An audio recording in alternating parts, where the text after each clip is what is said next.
Estos días he presentado diferentes invitados, conversando unos a favor y otros en contra de ir a participar en las elecciones de mañana domingo. La idea es que cada uno juzgue si se debe ir o no debe ir, cuáles son los pros y los contras, cuáles son las ganancias de unos y de otros. Y yo quiero cerrar este ciclo con un amigo, Daniel Lara Farías. ¿Y por qué él?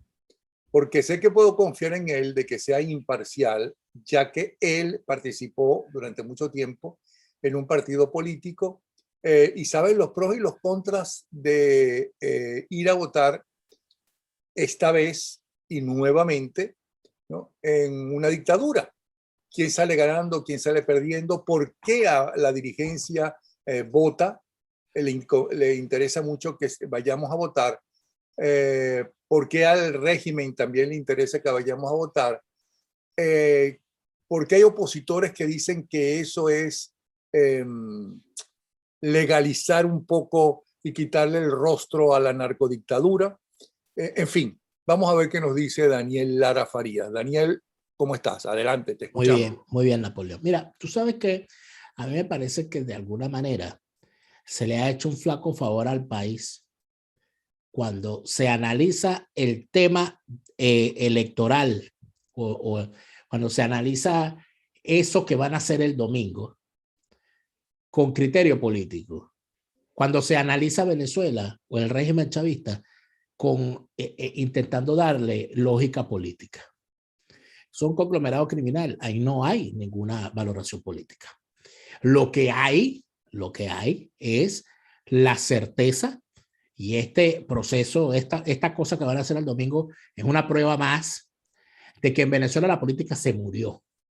En Venezuela no hay política. Lo que se está haciendo en Venezuela no es política y no lo es desde hace muchísimo rato. En Venezuela lo que hay en estos momentos es un conglomerado criminal, una organización del crimen transnacional que tiene tres patas. Uno es el régimen criminal, el régimen chavista, porque decirle chavista criminal es una redundancia. Otro es esa oposición falsaria y prostibularia que se construyó a la medida de ese régimen con la teoría estalinista de crear su propia oposición a su medida antes de que una oposición genuina se organizara. Y la tercera pata, que para mí termina siendo ahorita la más importante porque es la que está tomando decisiones más allá de inclusive de los poderes fácticos políticos, convirtiéndose en sí misma en un poder fáctico, que es la boliburguesía. De nuevo cuño y de viejo cuño, porque hay unos viejos elementos del sector financiero y del sector empresarial que se asimilaron al sistema y están muy tranquilos y están mandando y están financiando y aprovechándose del asunto. Son una pieza muy importante porque es a través de ellos que se financia la oposición falsaria. Okay, se le dan negocios, escúchame, se le dan negocios y se le dan prebendas a esa boliburguesía desde el régimen, y esa boliburguesía es la que financia a esa oposición falsaria y prostibularia. De ahí hay que partir cualquier análisis. Si no se parte de ahí, hay otro tipo de oposición que no está de acuerdo con esa que tú llamas falsaria y prostibularia.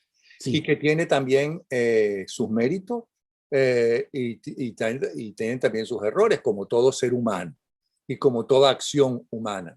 Entonces vayamos por partes. La gente que va a ir a votar mañana, ¿quiénes son? ¿Cuáles son sus intereses en el buen sentido de la palabra? ¿No? Porque unos pueden ser buenos, otros malos, o lo que sea. ¿Quiénes son ellos y por qué van a ir a votar?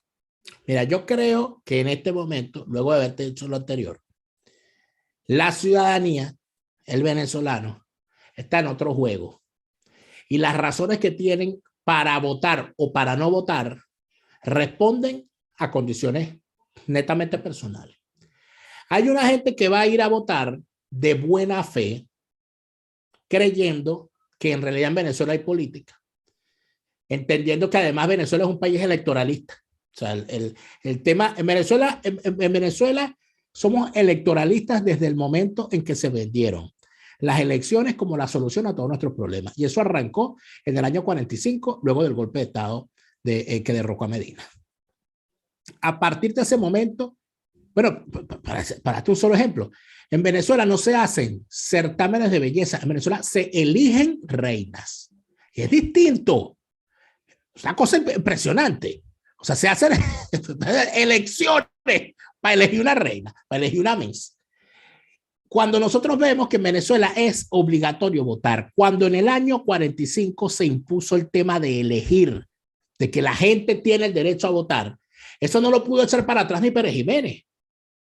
Por eso es que Pérez Jiménez tiene que hacer elecciones y por eso es que al final Pérez Jiménez niega unas elecciones y pasa lo que pasa. Eso hasta el día de hoy está en el ADN del venezolano. No, aquí tiene que haber elecciones.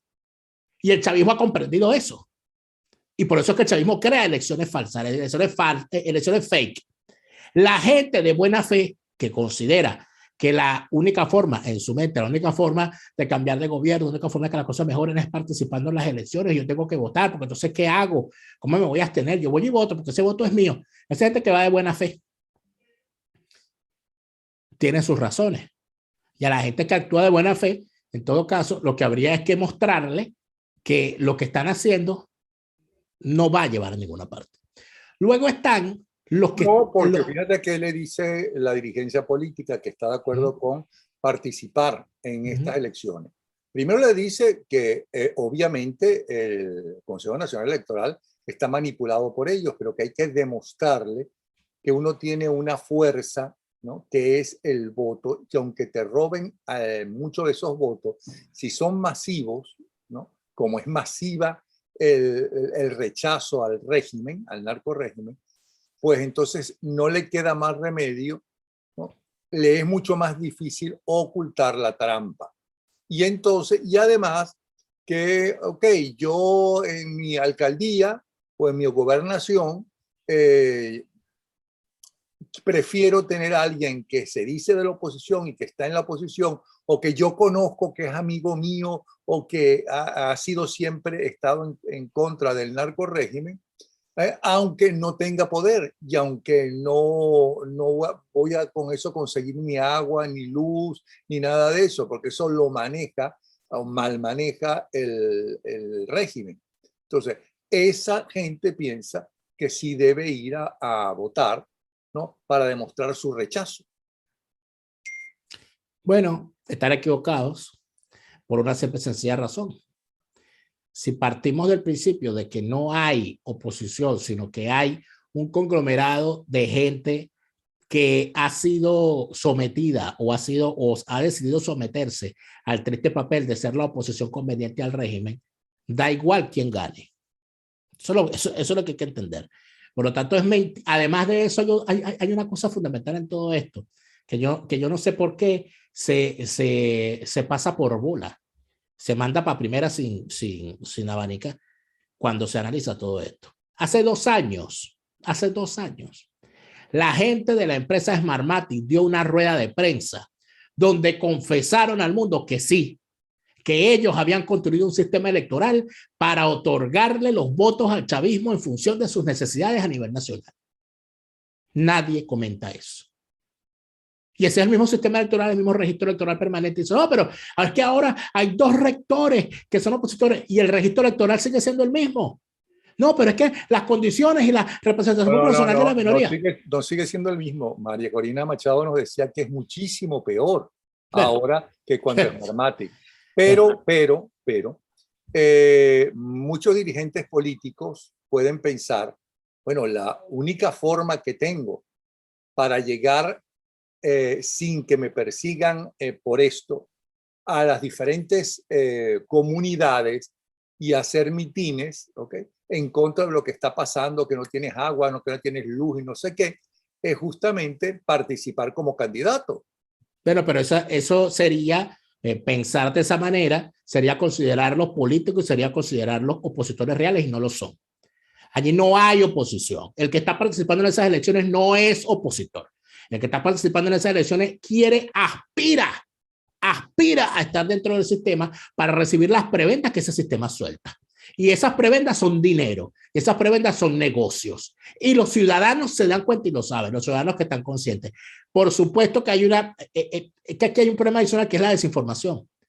Lo que tú y yo sabemos sobre lo que ocurre en Venezuela y lo que sabemos sobre lo que ocurre en los municipios y de los negociados y de lo que hizo el corrupto este, el corrupto otro, en Venezuela no se sabe porque no hay medios de comunicación que lo informen, porque tienen el peor internet del mundo y no tienen acceso a estos contenidos, porque lamentablemente no se pueden informar igual que cualquier ciudadano en cualquier parte del mundo. Entonces, obviamente, tienen algo de sentido que una persona diga, no, pero ¿cómo que no voy a votar? Yo tengo que ir a votar, porque obviamente no saben lo demás. Hay un ciudadano que tiene esa lógica, hay otro ciudadano que no tiene más remedio que votar. ¿Por qué? Porque trabaja en una gobernación, trabaja en una alcaldía o trabaja para el gobierno. Se tiene que ir a votar porque lo van a obligar a votar. Luego está el tercero, que es el minoritario, que es la clientela, que son los que forman parte de esos partidos, que cobran sin trabajar en organismos públicos, que son asalariados de esas maquinarias partidistas, mal que bien, o que aspiran a serlo. Y obviamente están participando allí. Pero más allá de todo eso, más allá de quién vote, más allá de que participe, la pregunta que hay que hacer es la siguiente. Para el que quiere votar, por cualquier razón, que respondan lo siguiente.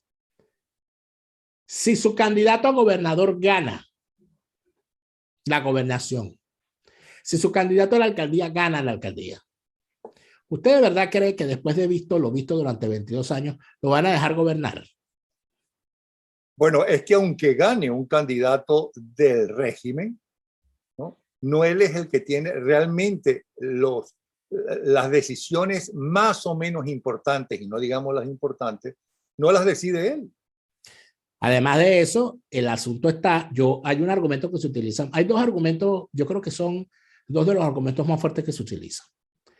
Hay un argumento que es el de, bueno, es que no podemos dejar que el municipio tal o que el estado tal caiga en manos del chavismo. Entonces, por ejemplo, yo se lo escucho al alcalde de Chacao. El alcalde de Chacao, que aspira a la reelección, él en una entrevista lo escuché diciendo, no podemos permitir que nuestro municipio caiga en manos del chavismo. Eso es una afirmación falaz. ¿Por qué? Porque el municipio de Chacao no es una isla. El municipio de Chacao no forma parte de un archipiélago. El municipio de Chacao forma parte del Estado Miranda. El Estado Miranda es gobernado por el chavismo y el Estado Miranda es una entidad federal entre 23 que forman parte de Venezuela. Y en Venezuela manda Maduro desde Miraflores. Venezuela está en manos del chavismo. Así que estés tú en Chacao o no estés en Chacao, Chacao está en manos del chavismo, como lo está toda Venezuela. Entonces, esa es una de las argumentaciones más falsas que yo he escuchado. La otra es, bueno, pero entonces si nosotros no votamos, nos va a pasar como en el 2005, que nos fuimos a votar y le dejamos el parlamento a Chávez y Chávez hizo lo que le dio la gana. Falso. No hizo lo que le dio la gana. Todo lo contrario. Y fíjate tú lo que ocurrió.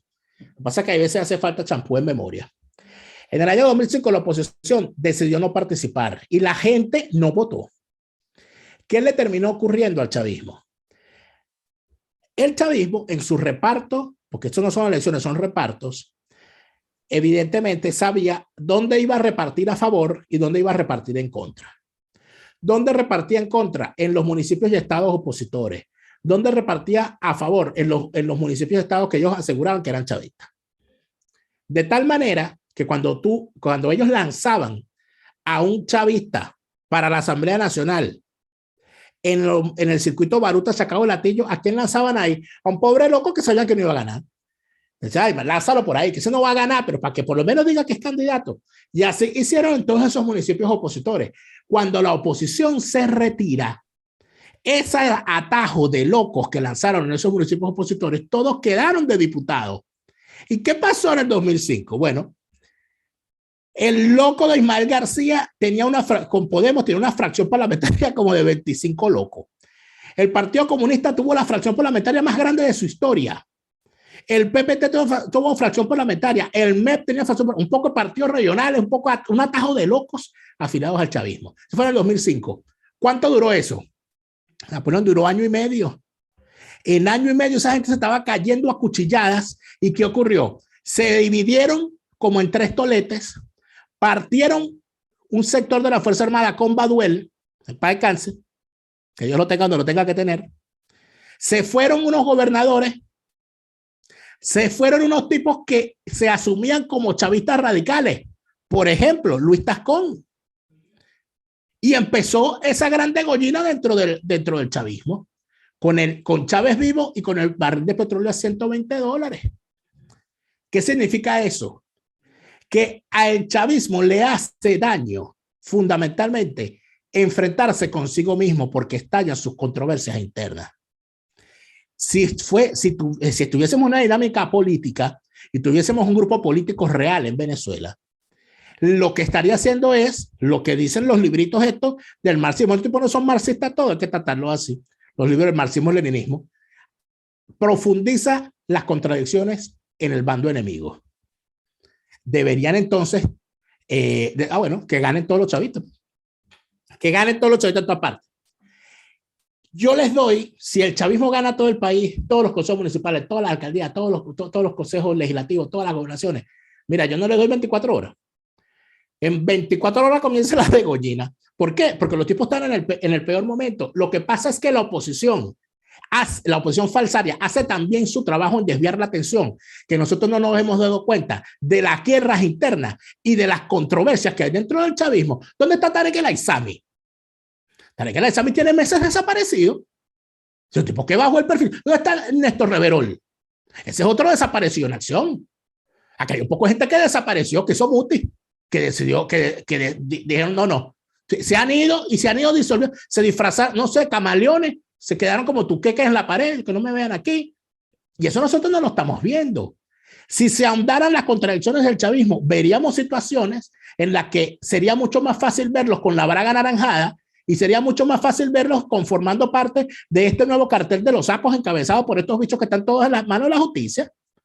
Lamentablemente, los ciudadanos estamos solos en esto, porque no hay una clase política que esté al tanto de esto, y lamentablemente entre los que están llamando a no votar como parte o sea, a mí no hay cómo decirlo, porque entonces también se ha reducido el reduccionismo del que sufren los políticos venezolanos. Entonces, ¿cuál es? La solución es no votar. Entonces, no, de que no voten. Y después, y el lunes, o sea, ¿cuál es el planteamiento después del domingo? Nadie lo tiene. Tanto es así que yo me he puesto a revisar por ocioso, porque no tiene otro sentido, la propuesta.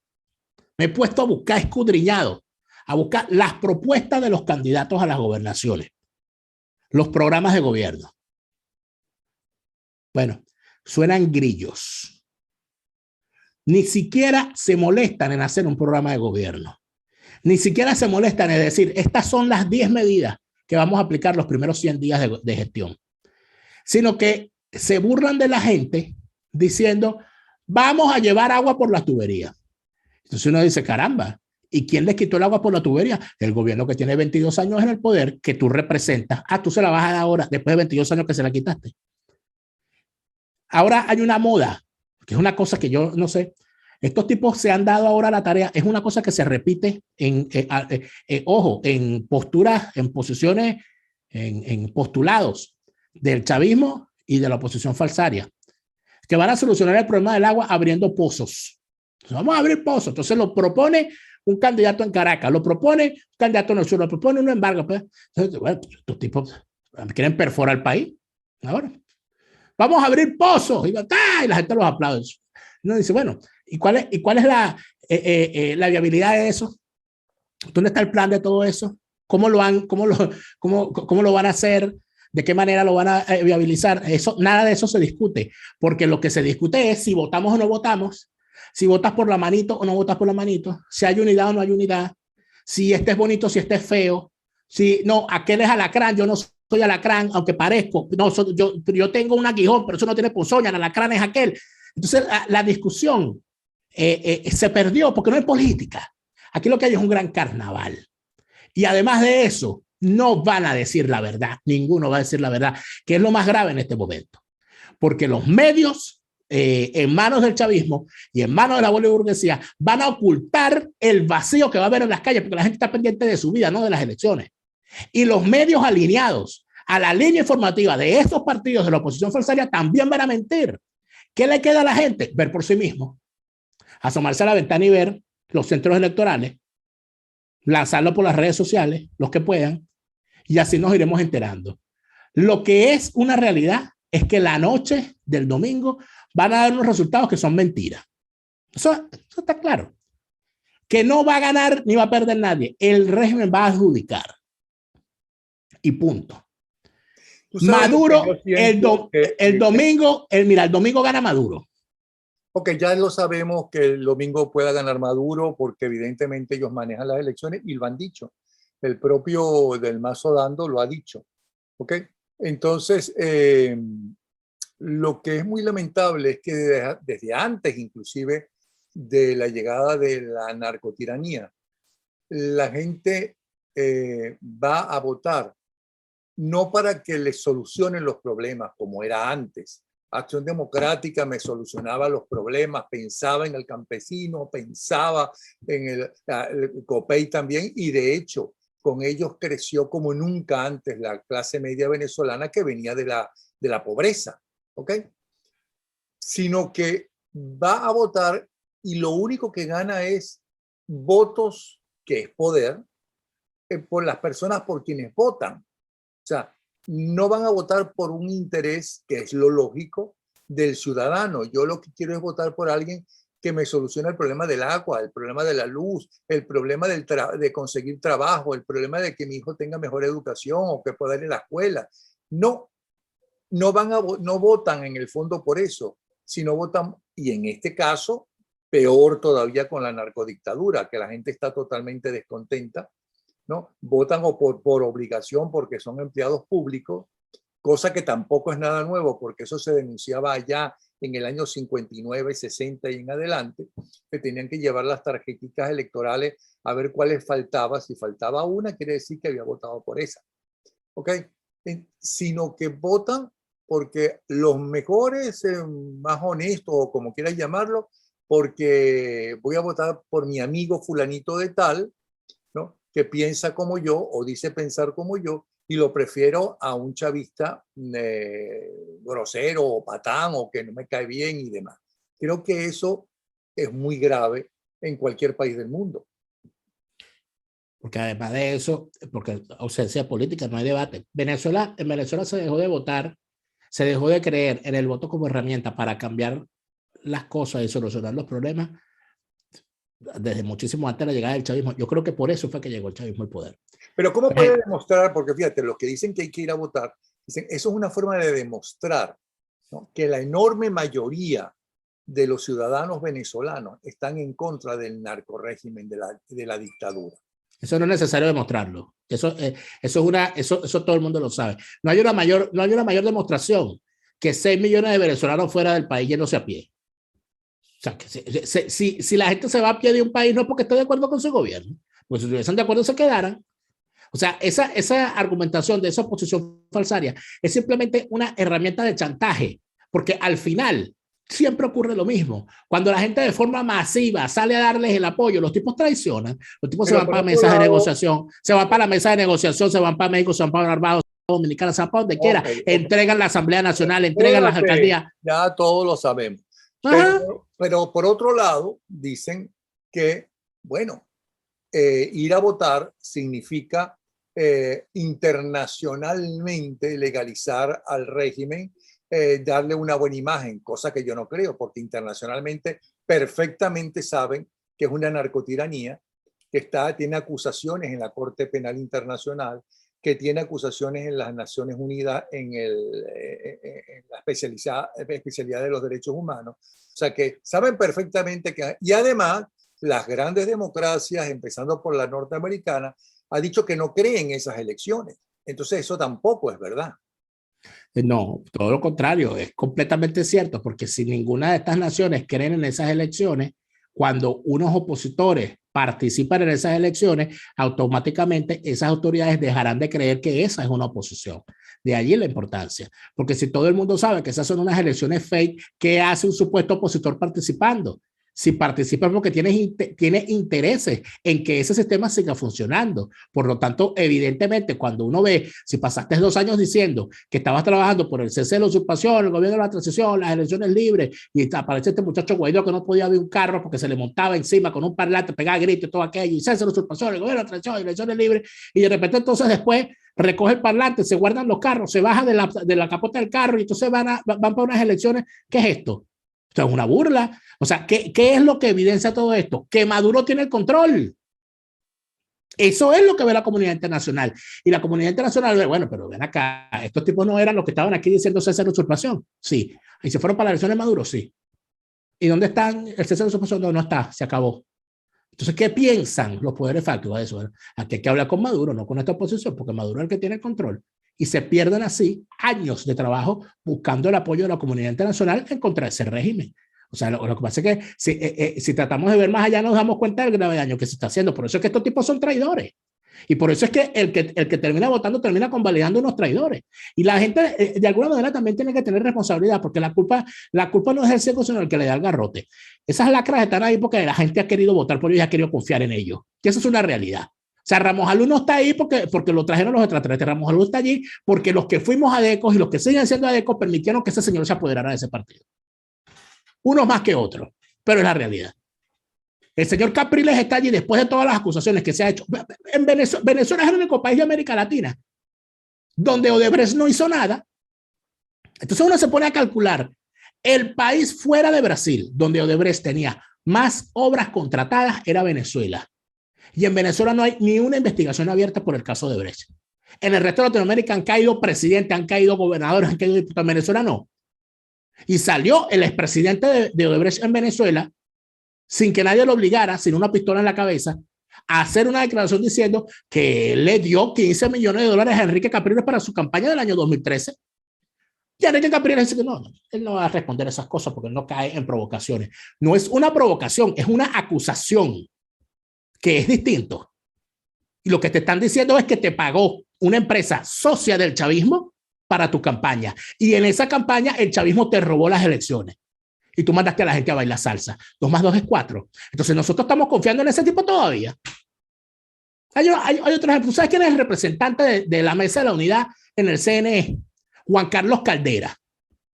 Nosotros sospechamos que los políticos son corruptos. De Juan Carlos Caldera estamos seguros, porque lo vimos en un video agarrando unos billeticos que le mandó Wilmer Ruperti, negociando una entrevista entre Ruperti y Enrique Capriles. Eso no lo inventé yo, eso está en un video. Y salió Capriles como un Miura en televisión. Está expulsado de nuestro proyecto. Yo no acepto corrupción. Ahí está el tipo de representante de Capriles ante el CNE. Entonces, ¿qué es esto? ¿Hasta cuándo nosotros permitimos que nos vean la cara de poseta? ¿Hasta cuándo nosotros permitimos que esos tipos estén allí engañándonos? Y de paso, creyéndoles el cuento. Es que hay que cuidar los espacios. ¿Cuál espacio? El espacio de la cara de tabla de ellos. El espacio de sus corruptelas. El espacio de su cinismo. El espacio de su desfachatez. Bueno, el que tenga ojos que vea, dice la Biblia.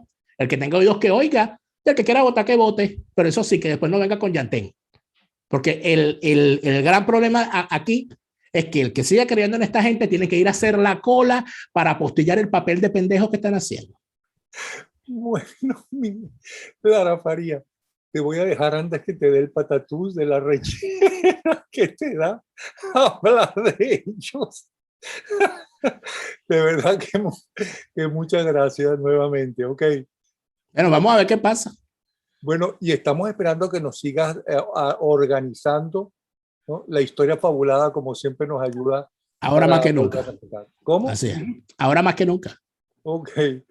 Nos vemos. Un abrazo. Ok. Hasta luego. Hasta luego.